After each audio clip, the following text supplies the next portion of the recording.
Okay, for those online, you won't be able to see me. I'll be walking back and forth from the computer to the presentation, All right, man. but I'll point to anything important with the mouse. Start talking to the computer. 3 years ago, that would have been crazy, but today it's. So yeah, welcome to the presentation. My name is Jose Hernandez. I'll be your presenter today. I am the Digital Humanities and Technology Specialist at the Research Computing Center, and we're underneath the RAC Library. So we're there wherever you need. And today we'll be doing introduction to R for data science. Okay, so this is. There we go. So this is basically an overview of what we'll be doing today. So I'm assuming we're starting from zero, right? So we'll go from scratch with R.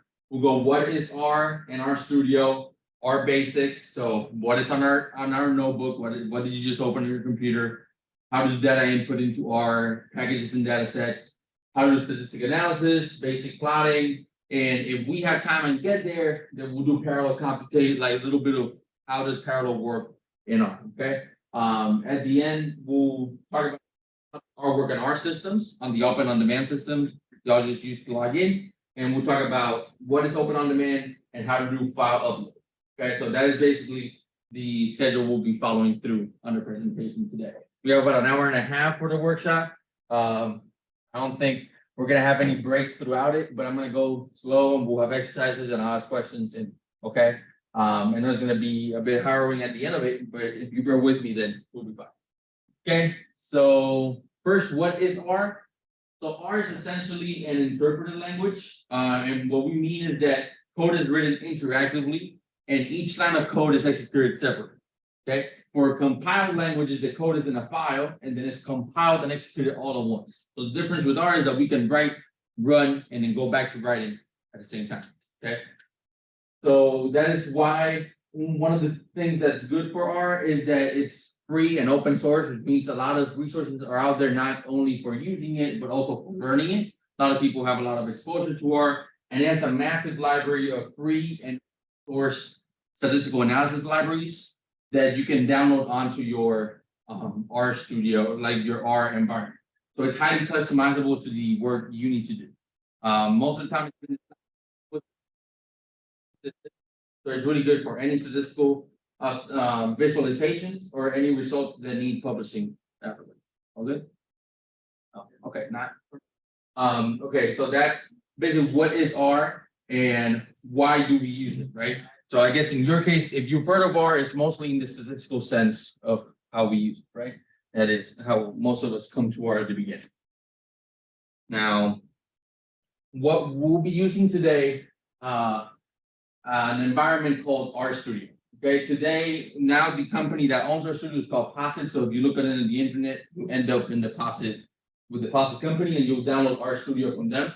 But basically the way it works is you have where you run the code, you have the command, file explorer, where your files are, and the variables and data sets up top. So the variable and data sets window, variable and data sets window stores all the input data that you put in one space. So you can double check all your data input and you can double check your variables when you assign it. And we'll see how that works in a minute.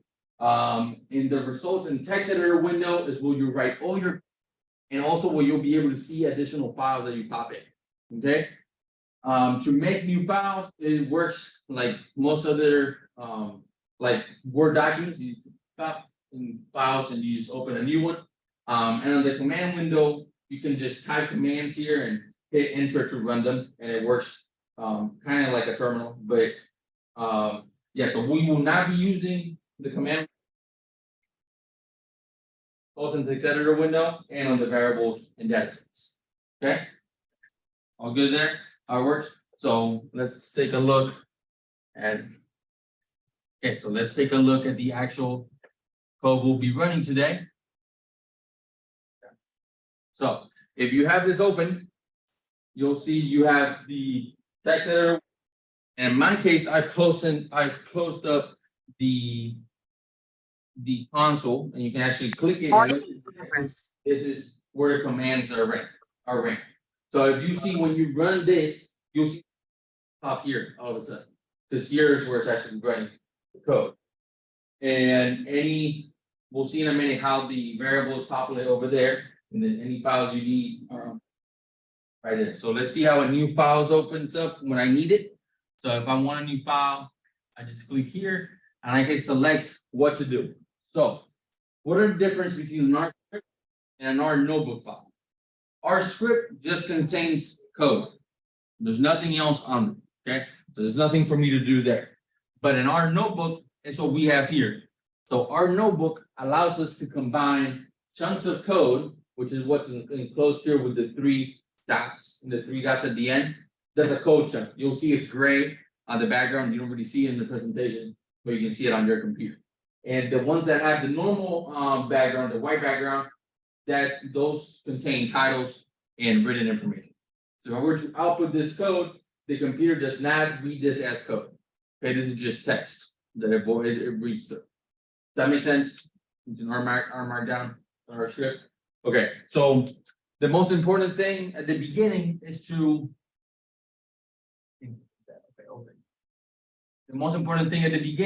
realize how can I write more code. So if you're writing code, you put in 3, and then R. It's a code chunk now. Whatever I write between these, the computer will read as code when I run the whole node. Okay, so we're gonna leave that empty for now. Something very cool about R Studio is that you can run individual chunks. So if I have code here and I only want to run this code, I can click this arrow. So the green arrow that's there on the corner of the specific chunk, let me point what is in the computer, allows me that specific one.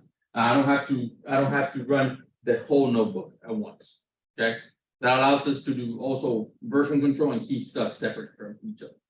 Okay, any questions there? Code, all good.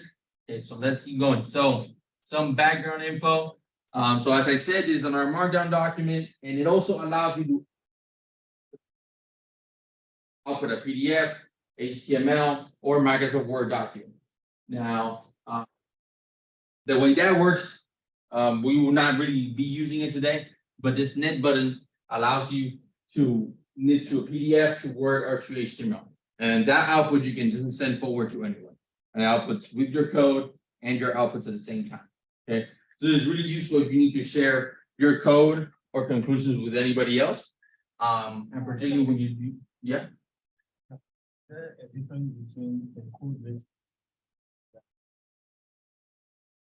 Yeah, so the things written in the white area are not code. The computer will not read them, right?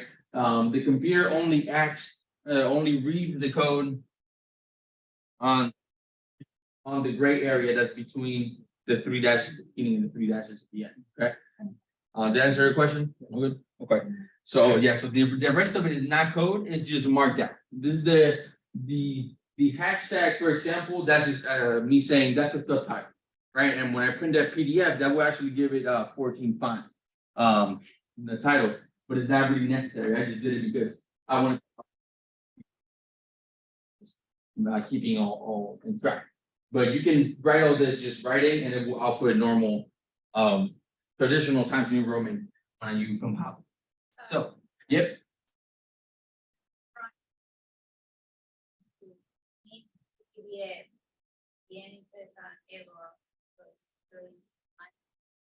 Yeah, it will say error because there's some libraries that are not installed. So there's no way to output this video. That's why I'm not knitting it through. You would have to delete some things on there because some packages are not working currently. So yeah, that's why it don't work. But if those 2 libraries were not there, which we'll see later on what are the problems there, and we can eliminate them and you can knit your whole thing.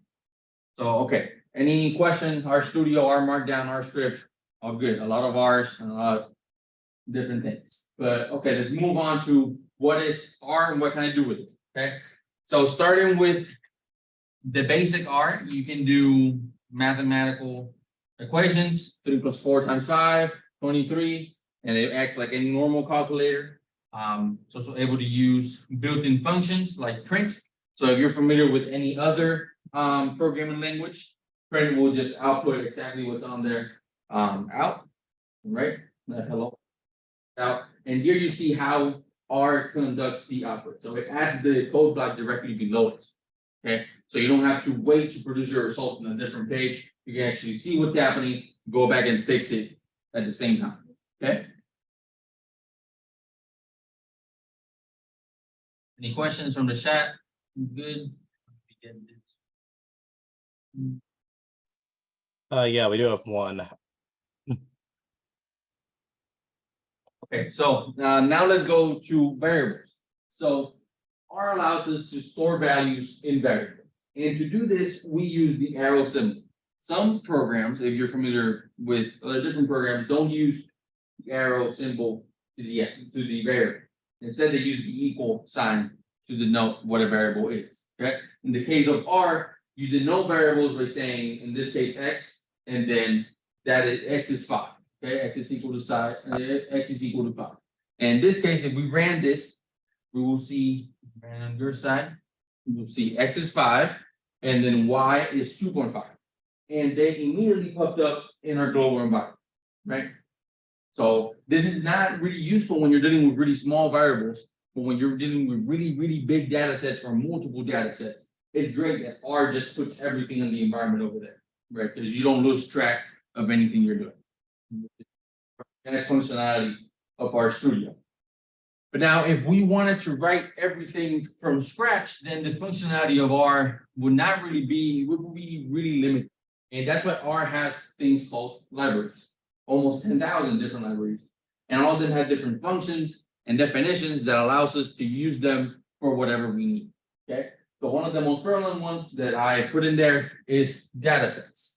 Now the library datasets contains multiple datasets that you can use to do a lot of trial and error on R. So it allows you to learn R with datasets that you know will work instinctively.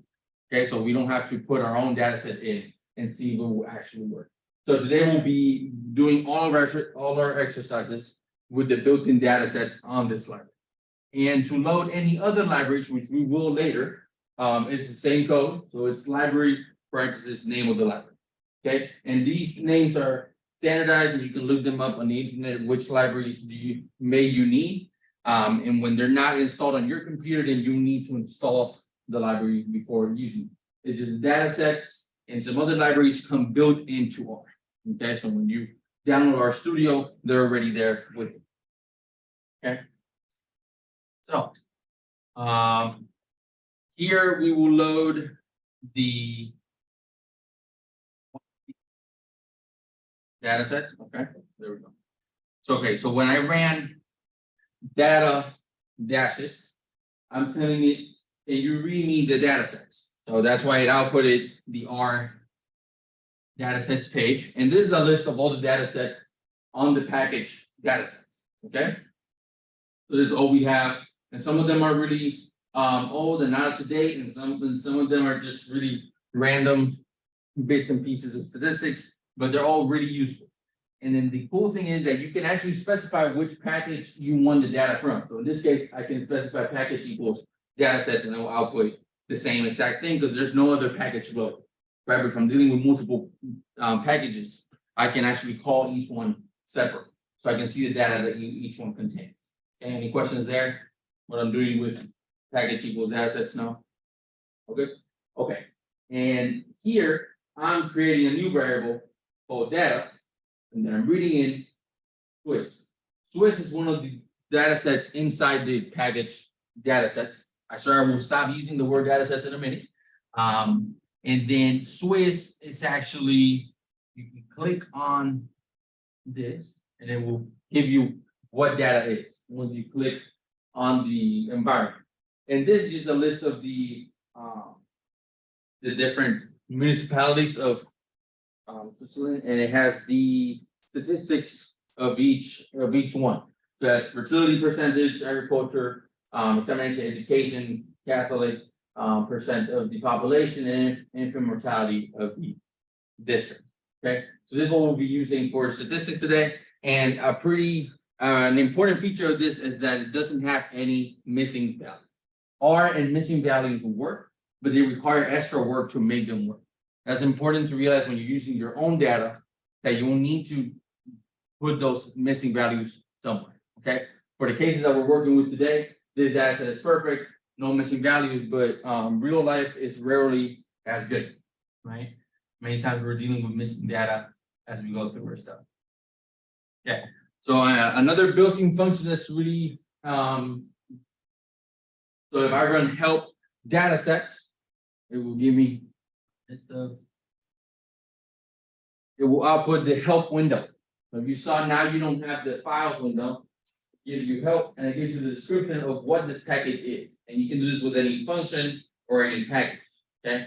This is referencing straight to the R documentations. So if you ever need anything and you don't know what it is, you can always pop it in the help and it should tell you where to go. Okay. That's always pretty useful to have. That covers the first few things. Any questions there? All good? Okay. Now, there's also many ways to load data into R, and one of the most frequent ones is CSVs. Have you ever worked? Anybody ever worked with CSVs? Know what they are?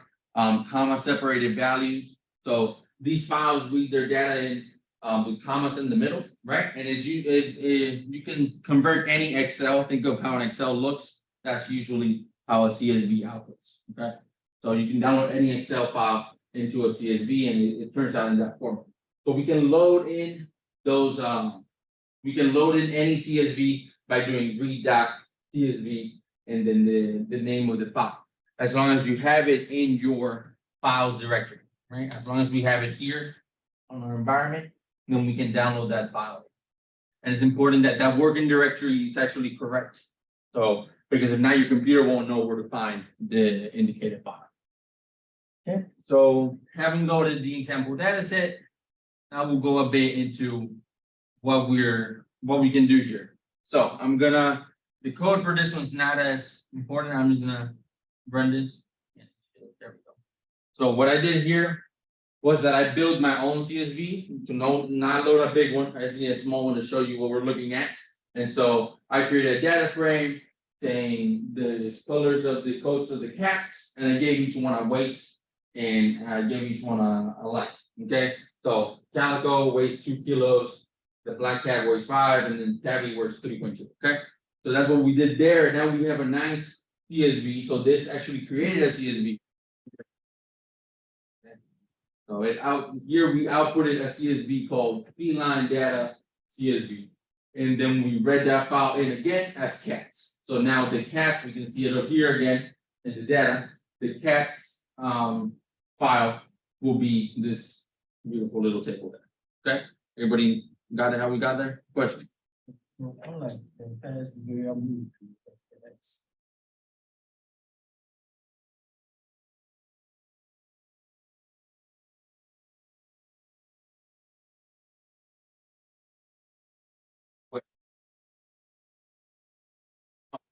Further up? Whoa. Okay. The hashtag here just means this is a comment. So this is not gonna read this code, right? If I want to comment my code, for example, I want to say hashtag, this is a help function, I can just write that in, and now when I run this code, the program ignores that line, right? So the hashtag is just, this is a comment, and this is documentation for what we're doing with the code. Okay. Yeah, that's why I put hashtag there, because that CSV doesn't actually exist. So if I were to run this, it will give me an error, and to avoid the error, I just put a hashtag in front. My bad. Should have explained what comments are. Any questions there? Yep. CSV, does it get stored in the same directory where like your file is saved, or where Yep. does it go? Yeah, you can see it right there. Once we run the feline data, the CSV. Okay. So yeah, so once that, but it's because of how the function is made. So I'm telling the function write.csv, and that write indicates that it should output that file into the pack, but it will always output the files into your home directory. Okay. Good question, thank you. And then, okay, so now moving on with the cats. So we have the cats data, And let's say, for example, that I want to extract a specific column. And the way I can do this is by saying cats $ weight. Now, what do you think this is going to call the cats $ weight? If I run that code, I'm telling you, I'm going to pull that column out. What should be the output of this code? Huh? The weights of the- The 3 weights of the cats. Yeah.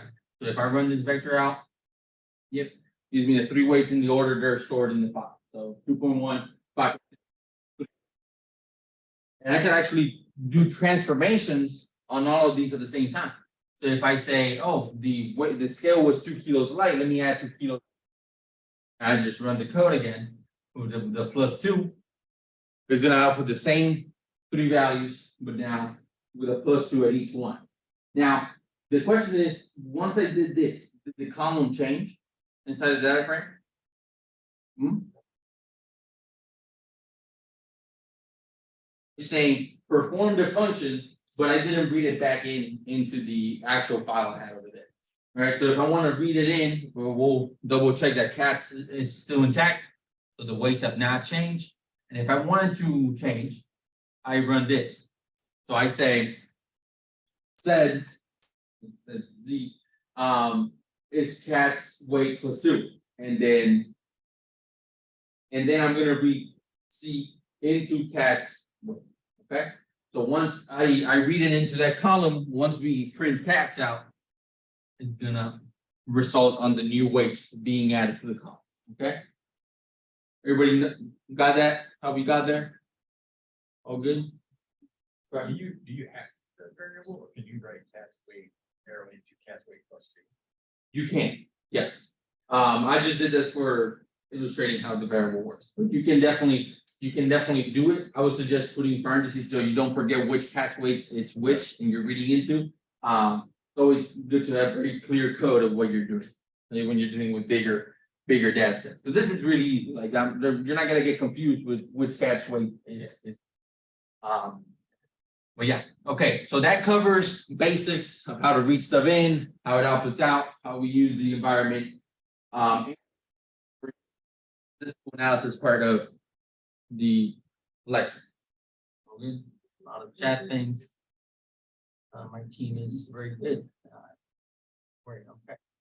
Very good then. Okay, so let's move into data analysis. So remember how we were using Swiss, the data I read in earlier? Yeah, okay. So we're gonna be using data again. So if I print out data frame we're using, right? Same thing we just saw. It outputs the first 10 rows. It will not output the whole data frame, which is 47 rows times 6 columns. And I ran what's called the summary function. So summary is really useful for when you want to see your data initially.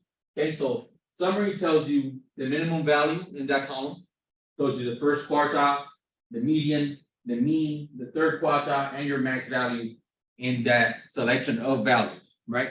In this case, we're telling it to look at the values of data of the agriculture column in the data, okay? Right, so that outputted that, and it gives you a nice overview of the values with that specific column, okay? Make sense? Okay, so moving over to still statistics. So I want you to repeat the same thing. So we're gonna define a variable called data1. And the method you're gonna use is called MT. Okay, so you're gonna say, the same thing I did with Swiss. Let me go up to Swiss. You're gonna define data1 with the empty cars data set. So yeah, what we did here. So data1 and then read in empty cars. That's it. Once you have that written down, I'm gonna give you like a minute there and 2. See if, and then you remember it should pop up on your global environment once you read empty cars, right? So you should be able to see that empty cars has been read.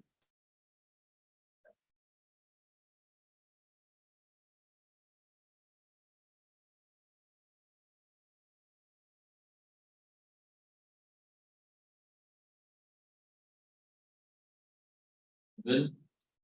Read in. Let me write it on my side.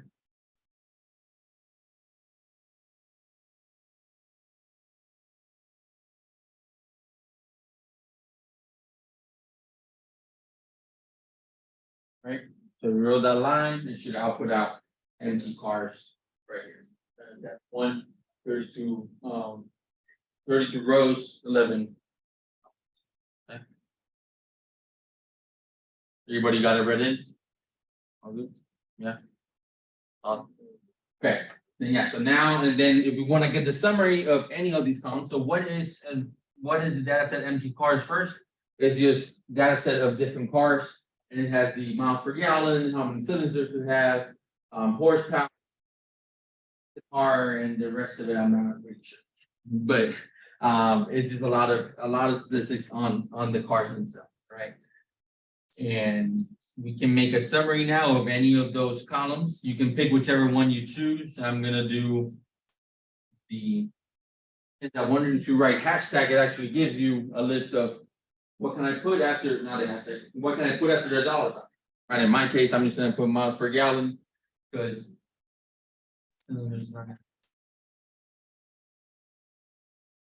yeah, and it gives you that. Okay.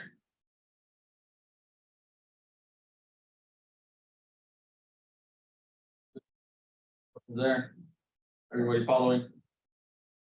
Yeah. That. Some of y'all got it, how that worked, right? How we write it in.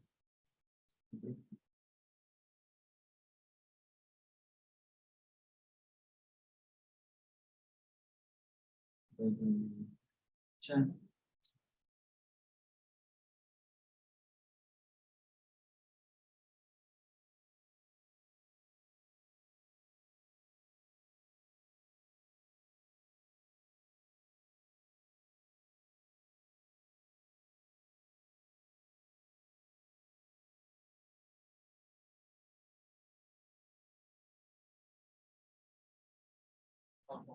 You have to read the inside of the board.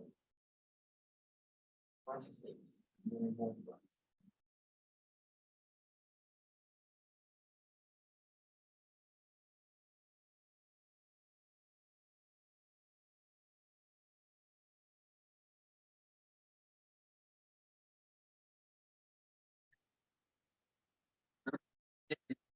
The code box, don't take it out. Okay, and do the markdown. No. The markdown format can be a bit confusing.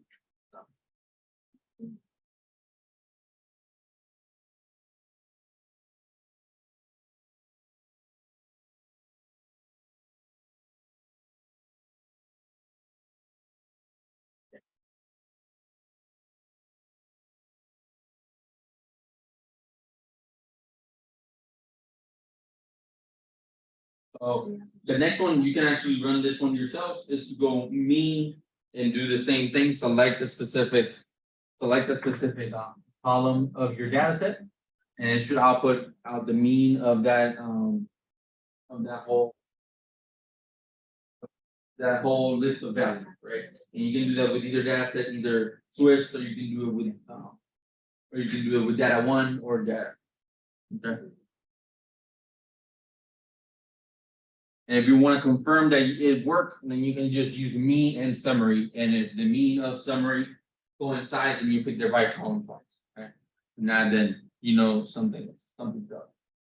If those two numbers don't coincide. So if I run mean and I also run summary.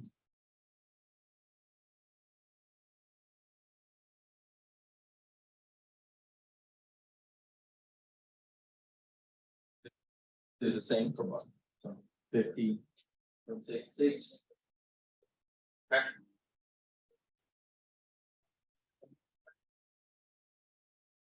Oh, to run your code, you can just click on the green arrow. Or we'll just run the current chunk.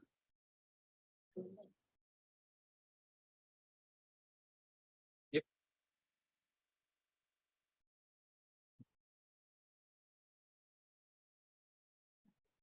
What do you mean the structure?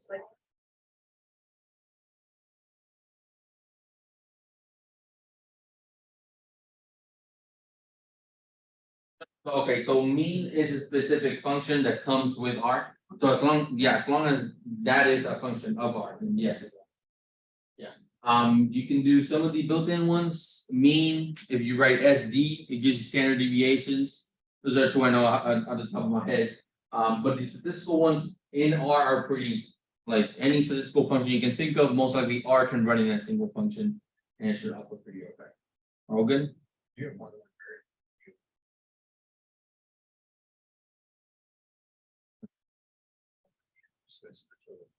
For the mean? Yes. We'll see how to do multiple ones. You can, there's a way to do it for looping, that it just takes many of them at a time, but in the case that you have one or twice, then you can just write it. Yeah. And now there's a way to write it so it repeats to each. Okay, so now we're gonna go a bit into plots, statistical plots. So the first one is how to make a basic histogram, right? So if I were to run this code, the code for histogram is just hist, and you put in parentheses whatever value range of values you want to make the histogram out of. So this outputs a histogram of the fertility column, right? And it gives you the frequency of each value in the fertility column, right? So it's actually really nice, and it gives you the values at the bottom. But then this is not, if I were to publish a paper, this is not an acceptable plot to put in, right? There's no actual, it's not telling me what each one is, because the frequency one is not telling me what the histogram is of, it just tells me the name of the variable. So if I were to make a plot that's a bit more, that I can actually do something with it, I can just say, I can put a title to it, and I can get the frequency, percentages, and I know what everything is, right? And the way that we customize this is actually in the code itself. So in this code, this function has what we call the arguments. So these are additional arguments that we can add to the function throughout. Okay. So to add title, we use the one called main. So I can write main, and then I write what I want the title to be. Right. I can say call for color, and it tells me I can write in colors. So primary colors or known colors, I can write a name. If I want a very specific color, I need to write either the number code for that specific color, right? And then X lab, Y lab is the names for the X label, like the X axis label, Y axis label. Okay, in this case, I didn't change the Y lab because frequencies are pretty good. It's telling me exactly what's happening there. But if I wanted to, I could. Okay. So the important part of this is that the first argument must always be what we're making the data of. Okay. The rest of it, we can put it in any order we want. Okay. But this must be first. If not, the system's gonna get confused. Okay. So now we can actually combine multiple plots. Yeah, one time. So there's this function called par, which allows you to create basically a table of plots. So I'm saying par 1, 2. So it's creating a 1 row, 2 column. Okay. If I were to invert those, so let's say 2, 1, it would put each plot on top of the other. Right. So 1 gives you the amount of rows, and the second value gives you the amount of columns. And then I can just say what I want the scales to be, right? So in this case, I chose agriculture and Swiss, and it will output agriculture and fertility, and it will output out those two histories. Okay, everybody follow there? All good? Now for the next exercise, I want y'all to grab that same code I just ran, right? And change the history. So grab data 1, the data you inputted from empty parse, and go ahead and make 2 histograms of either MPJ or cylinders or the weight of the cars, and see how it turns out. You want to try to add a title to the graph. Be my guest. Title, colors. I'm going to give you about 5 minutes to just write it out and see how it turns out. You can produce that histogram by yourself. Okay? I'm going to give you about 3 to 5 minutes there.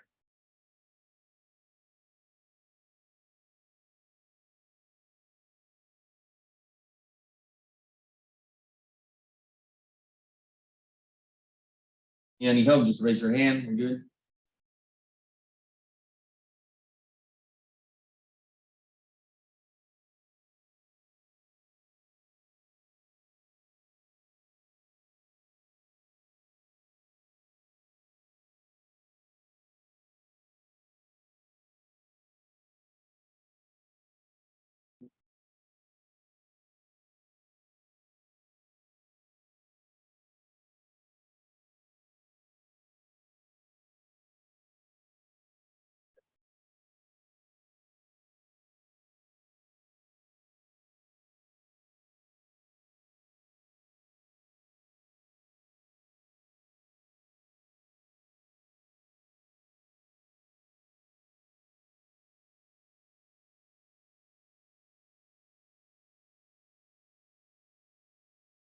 first.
Good, everybody?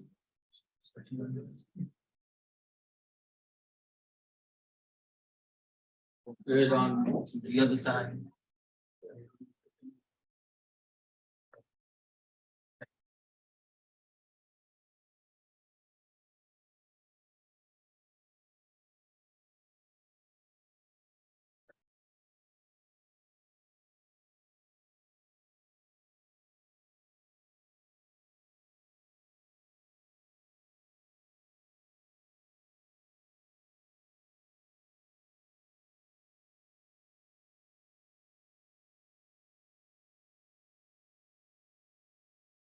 Okay.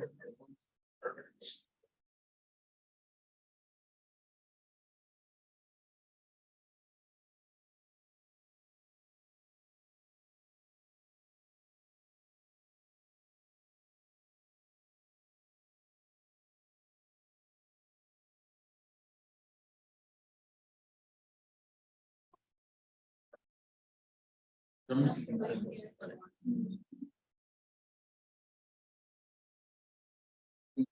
Okay.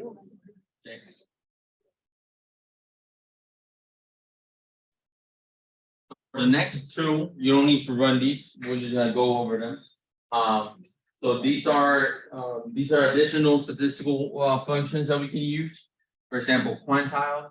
So remember how I told you earlier that like the summary produces the first quartile and the second one and the third one?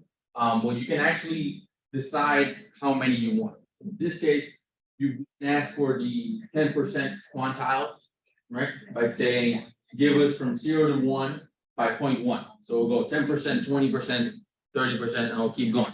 The same way I can change that 0.1 number to 0.2, right? And so what do you think will happen when I change to 0.2? It'll go to 20, right? So it will go, if I output this one now, we'll say 20, 40, 60, 80, 100, right? So the same way I can change the by jumping number to anything, I could output by 0.01, and it will give me the 1 to 2 to 3, but it's not really useful for statistical purposes, right? To know where my data is dividing. But But this is a very useful function, again, putting the data that I want to input in first, okay? The critical part of this, and then to create a plot. So plots is where it starts to get really interesting with data, because we can make scatter plots, right? The plot function creates a scatter plot intersection between two different inputs of values, right? So in this case, I'm saying plot the fertility data against the education data, okay? So if I go ahead and run that out, it's gonna give me the scatter plot. So it'll give me the education data here, fertility data, and I'll read nicely those values. So each one of these represents a different municipality, right? And it tells me the education to the above. The same colors and PCH for this one specifically means which that I want. So I can, if I change that number, or it has some cool ones in the middle, but if I say number 8, then it will give me asterisk. Not really or anything. Because most people just use a normal black dot, but if you ever wanted to just use different ones for any purpose, that's how you change it. So yeah, so this is scatter plots, and that's how it outputs out. So just any two collections of data, and you can output them out. And that's what comes out. So now any questions there? Basic statistics and basic plotting with histograms and scatter plots. We're all good there? Okay. Now we're gonna go a bit into linear regression. So has anybody worked with linear regression before? Yeah, has anybody not seen linear regression at all ever before? That's a yes that you're not saying. But yeah, so linear regression is an algorithm used to predict or visualize the relationship between two different variables or features. And it's not only for R, just for linear regression in general, statistics. So R allows us to do basic linear regression models by using the LM function. So in this case, I'm saying model LM education, and you use that little squiggly symbol, education related to fertility and data equals that. Why? Because I'm saying where is it pulling education and fertility from? Okay. It's gonna say what is education? You haven't that variable does not exist yet. Okay, but it does exist inside the data set. Okay, so I need to specify which data I'm talking about. If not, I can do what we've been doing, and I can just say, instead of putting data equals data, I can say data, and then the same notation would be used. But to save that, we can just eliminate that, and at the end say data equals data. Okay. So it should give us our linear regression formula, and it basically outputs the intercepts, the coefficient of the linear regression model. Okay, and we're going to get a bit more into this actual statistics side. But if you were to plot this linear regression, it would actually output like the previous data set we saw, and it would just give you. So this is the predictive line for the relationship between these two data sets, right? So that predictive line is being produced by this function called AB line using the that we put in. So I could write out the equation, but I could just as well just write model because we already defined what model was right here. Okay, so that's the important part of defining our variables. Because if we're constructing multiple models and then reading them in, then we want to be able to not have to repeat our code every single time we're doing this later on. Okay. Any questions there? All good? Also, you are rewriting.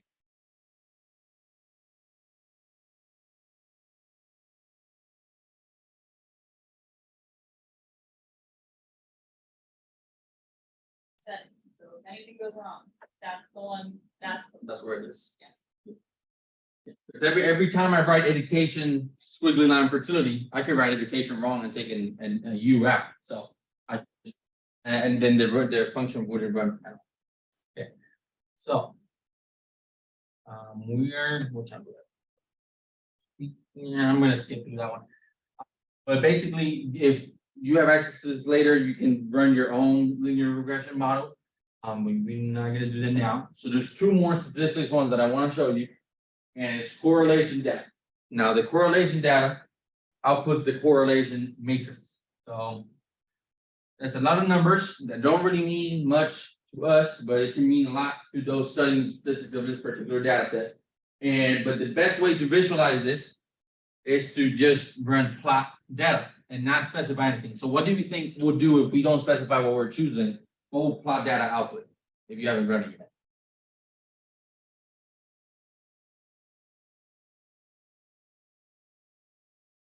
We're gonna get a grid of every single set correlated with the other. Okay. And the really weird thing is that they're not really useful at all. But these are the ones that we've been producing. So for example, when we did education fertility, this one, this is the small plot of the one we already did. Okay. It's already included in there. So if you want to visualize all your data at once and see, well, what should I be looking at first? Which one looks like they're correlated to each other? And this is a very nice way to look at it. And the other way is to look at the numbers. So a 1-to-1 correlation is a perfect. So the data is perfect in concordance, but that only happens when it's the same data. So fertility is perfectly correlated to fertility because it's the same data. But fertility with agriculture has a positive correlation there, and you can see other ones as well. So Catholic fertility and Catholic agriculture, so those are producing positive values, and those, in particular this examination education, 70% correlation as 0.7 correlation. So those would be interesting plots to take a look at later on. So plot and correlation are not really great statistics to go in depth, but it's a great place to start, right? If you're looking at a data set, you don't know where to go. These two functions could take you at an initial space to be like, hey, maybe I should look at these further on. Okay, does that make sense? Perfect. So if you can use those, and same thing applies. I can change the colors on these, the labels, as we've been doing over and over again. Now, remember the question you asked me at the beginning about magic and RGL? Okay, so those were initial additional libraries that are not going to load in because of how our system is set up. But in your traditional RStudio, those libraries will load in no problem, right? So magic is actually an image library made for handling images, particularly really high dense resolution images. And RGL is one for dealing with 3D plots. And the reason they were there, and then Leaflet is the other one, also meant for really high images, particularly maps. So I'll actually show you how these look, but we will not run these. So I'm going to show you right here. So these are actually R produced plots, both of them. And this data is called in with Leaflet. And if you go here, the R graph gallery, if you ever need it, it has the code for every single graph on here, right? And you can copy paste this in and change it to your liking. But then this is actually the Leaflet package. And the cool thing is that R produces the code for you. So you don't have to code this up. You can copy paste this code into any web page and it'll work. Just exactly how it is right there. The code button right there. So you can hit it and it gives you the code. In this case, it's the population in millions of each country. And these, you can hover over them. And that takes about same. So these are the lines of code. So these short lines of code will give you the HTML code that you see over there. Right? So R is really powerful when you can build on things that are already built for you. So in this case, I copy pasted this function right here. And if I change the longitude and the latitude and the zoom, put a map on it, I can grab data on it, right? I don't need to keep adding, I don't need to make the what R graph gallery, it's called the R graph gallery. So it's not only maps, it has other things, if you want to get more in depth into histograms and how those work, or scatter plots and how you want them to look. Also, it just has a lot. So you'll see that R holds a lot of different graphs that you can use. There, for example, if you want 2 scatter plots and you want them to move through time, just join them all together and make it a video for you, right? Obviously, this is more advanced stuff in R than we're gonna get to today, but I just wanted to show you that it's not just. What we've been doing today, in case you wanted to get more in depth into what our studio could do for you. Okay. Any questions there? What R is, what we did, the question and stuff, all good? Okay, okay. So let's go back to the presentation. And we're.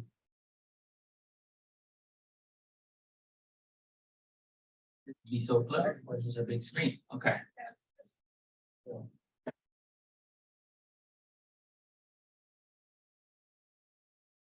Yeah. You can use RStudio on your computer, or you can use it on our systems. I wanted to know if you could just run these scripts. Okay, it will work. Yeah. So you do not necessarily need the RStudio platform. No, you're using the platform that is able to use our script, but you don't need RStudio myself. Yeah, you use RStudio is. I wouldn't say it's an industry standard, but a lot of people use it and a lot of people are familiar with it. So it's just very useful to you if you have it. But yeah, but you can definitely run this somewhere else if you want to run the R code.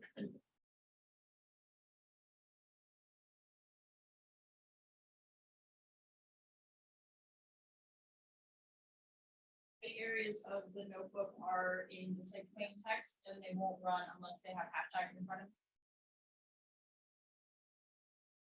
If it's R script, it'll run it, it'll try and run it as code, but if you're just writing stuff, then it'll get.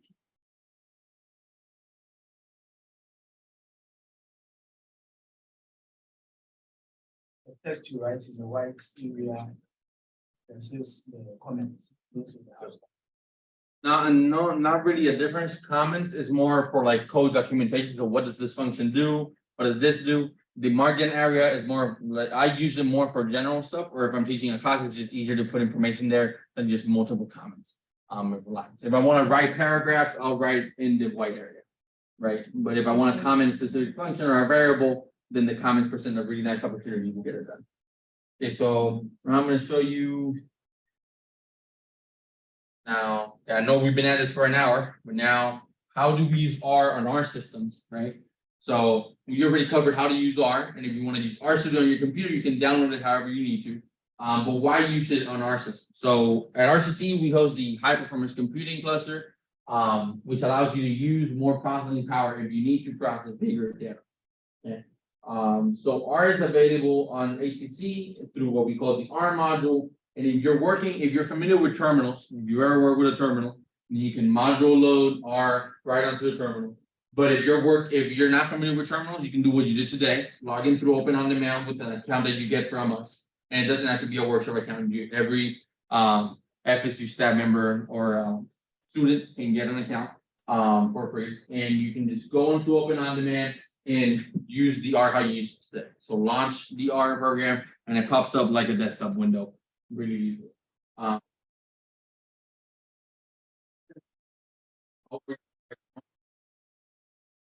In the future, and how to use R. You saw how to do this. So open up the web browser, go to the OOD, log in with your RCC account, and then click on the interactive apps. So we don't only have RStudio, we have other softwares that run in about the same way.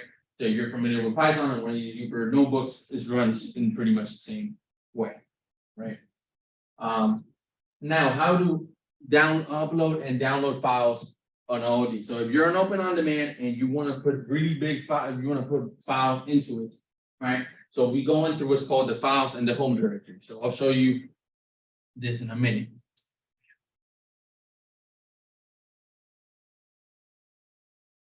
So if I'm here, right? Go to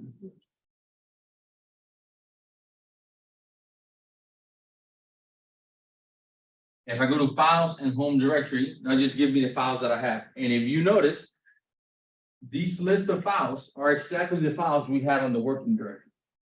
On the little window that was in this corner on the RStudio desktop. So yeah, so these files are exactly the same one we had there.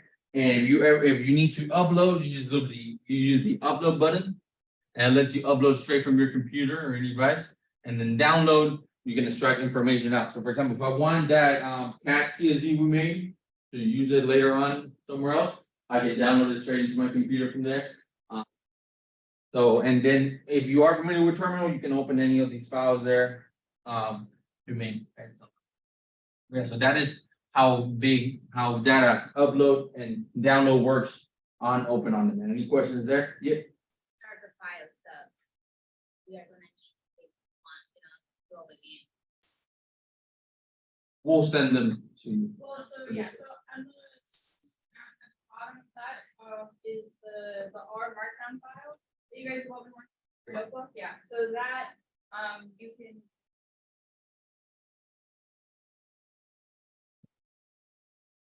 Download onto your computer, and you can access this, the workshop accounts on your systems as well, as long as you're on campus using on-campus Wi-Fi. You have that downloaded, then you'll have all the information and like, the changes. I don't think we're resetting the workshop accounts until the end of the week, so you have time this week if you want to download those files. Yeah, so Yeah. Each time I come to the right, run. I get on there. on the R Studio Markdown, Yes. you got it? Okay, It's, okay. Any other questions on file upload, download? Or works out? All good, perfect. So yeah, so this is very useful if you have really big data sets that we want to get through, which is the main functionality of having high performance computing center on campus, right? So let's go to the end of this. We are.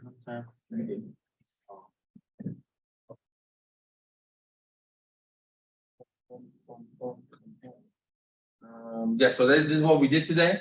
So we did the job setup, and usually you won't be using the.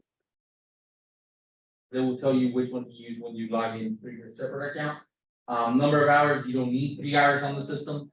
So the way this works is that when you log in, it tells the number of hours, the number of cores you want to use, and the number of memory you want to use, which has defaults, which work with most things, unless you're getting errors that say memory was not enough for your data, do not increase the memory that you request, right? This should be plenty and enough to do. Today, we ran the computers with 3 hours just in case, we needed to allow time, and we ran it with, I think it was. At the end, and then the amount of memory stays the same. Okay, so you don't need a big amount of memory or cores to do that, because this is a shared resource with all the universities, right? So every researcher using our parallel computing services uses these resources. So it's important that we keep those numbers to the minimum that allows us to use the system. And yeah, you click run, and then you get the same thing, and you connect into it. It's the same thing if you use it on your own computer. Now, these are some of the libraries that we already have installed that you can use. Yeah, if you're familiar with MATLAB, and yeah, so that we have down as well. And in terms of statistics, we have Stata as well that you can use. And then the last part of this presentation, I know I'm going back and forth, but there we go. So the last part is.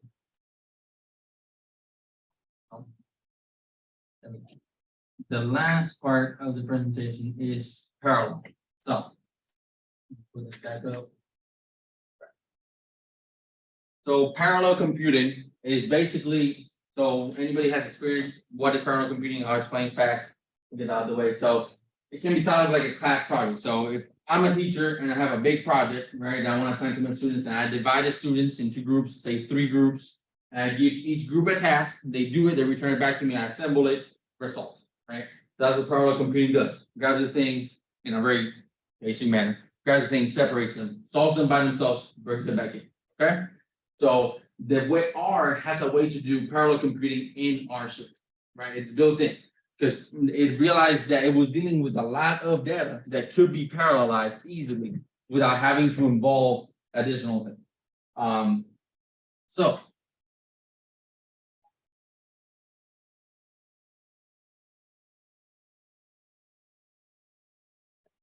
Different parts of it, different computers, and that's essentially the super.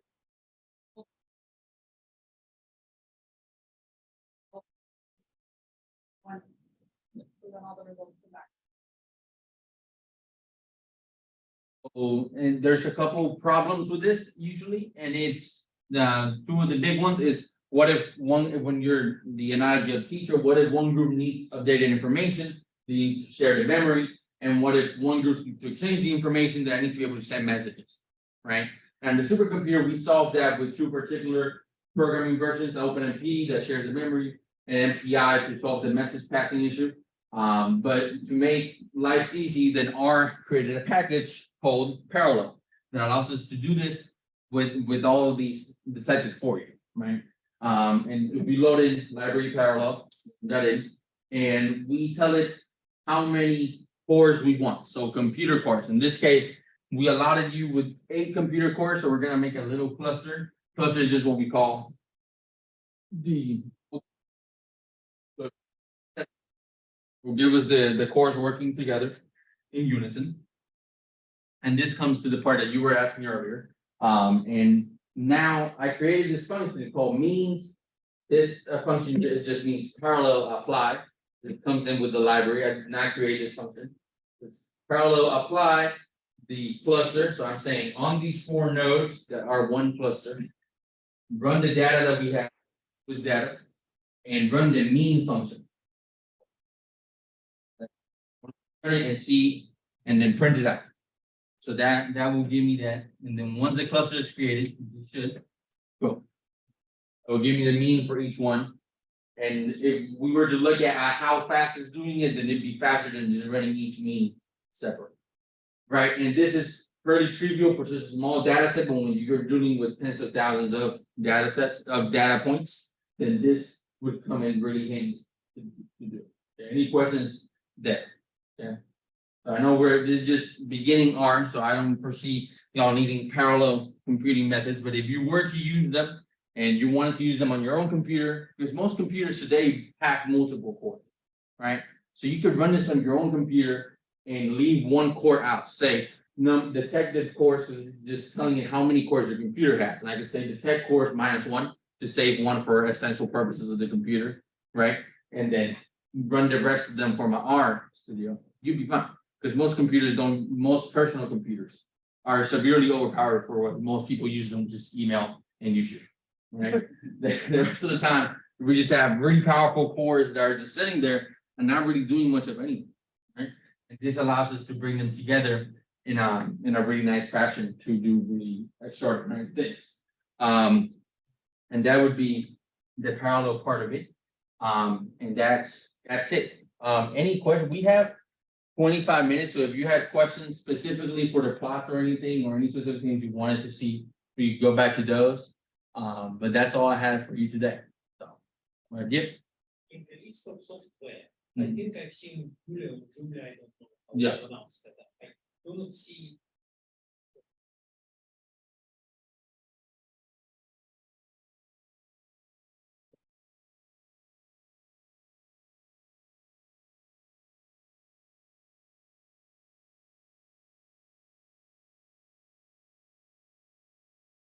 Now, variables that you set in our studio are set different than you set executables. Mhm. How does that? Mesh together. Yeah. Okay, so if I'm not wrong, perfect, because I haven't used MATLAB that much. So for example, in Jupyter, you tell it, for example, for Jupyter notebooks, you tell it this chunk of code is R code. Okay. Read it as R code notation. And if you were to do the same thing on MATLAB, I'm pretty sure as a setting to change that part, Okay. then it would read that R code as R code and not as MATLAB. Can you do? The same way? Can you use?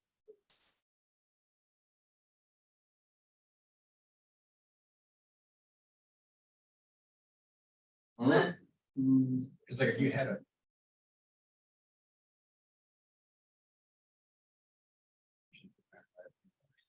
Yes, because we have people who definitely use it that way. Okay. And you have to pull most of the time what we do is you output your data and then you load it back in. Okay. But if MATLAB runs R code efficiently, then I would say like writing it in R is good because that way you can just have both for the price. Okay. Any questions or R? Anything that was less unclear at the beginning? Yeah, you just close it out and it should be all good. Don't worry about it. Log out. There is an option to use, to create a new file, like a single file. To clear the. When you keep. There are different types of files which you can create. There is file in there, right? Yeah. Yeah, Then you can you get in an art markdown, yes. So it works much the same way as Jupyter notebooks, you can have R on, but again, the gray blocks are the key. I can say this gray block is R, and the next gray block is Python, and the next gray block is C++. And I can have it all running together, but I would warn against combining that many programming languages. Definitely a few, but if you try to put them all together, you're bound to get problems in the data input and output. Right. But you can definitely combine those, particularly in the R markdown.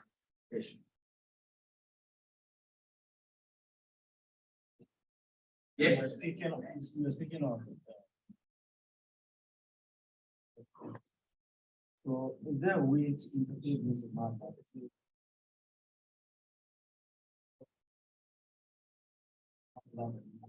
Let's say I have a MATLAB script that one. Yeah, so the MATLAB script to R, I don't know the answer to that one, but the R to MATLAB, yes. Yes, so I understand that MATLAB reads in R code. So if you have the code, you just have to specify that it is R code. Yeah. No, I can find out for you. I actually don't. I don't use MATLAB enough to know that functionality. Yeah. Any other questions? Be good? Yeah. Yeah, the PowerPoint, I'll send it by email to those that were interested on it. I'll just send the PowerPoint out.